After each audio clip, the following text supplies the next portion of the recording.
এখন আমরা বসার আদব শিখবো। কি শিখবো? এগুলোকে মাসআলা বলে। কি বলে? বসার আদব তিন প্রকার। বসার আদব তিন প্রকার। বসার আদব তিন প্রকার। দুই হাঁটু ফেলিয়া নামাজের সময়। দুই হাঁটু ফেলিয়া নামাজের সময়।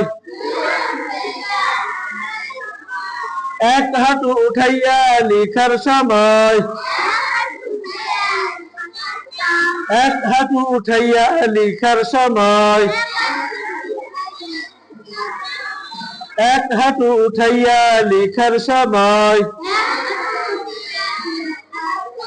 দুই হাঁটু উঠাইয়া খাওয়ার সময়। দুই হাঁটু উঠাইয়া খাওয়ার সময়।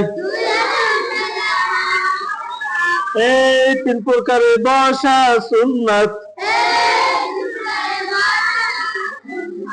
তাহলে আমরা মাসআলার মাধ্যমে কি জানতে পারলাম? দুই হাঁটু ফেলিয়া নামাজের সময় বসতে হবে। এক হাঁটু উঠাইয়া কি করতে হবে? লিখতে হবে, লেখাপড়া করতে হবে। এবং দুই হাঁটু উঠাইয়া খাওয়ার সময়, সুন্নত তরিকায় যদি খাইতে চান তাহলে কি করতে হবে? দুই হাঁটু উঠাইয়া কি করতে হবে? খাওয়ার সময় সুন্নত তরিকায় বসে খাইতে হবে। এই তিন প্রকারে বসা কি? সুন্নত। আল্লাহ তাআলা আমাদের সকলকে সুন্নত অনুযায়ী আমল করার তৌফিক দান করুক। আমিন।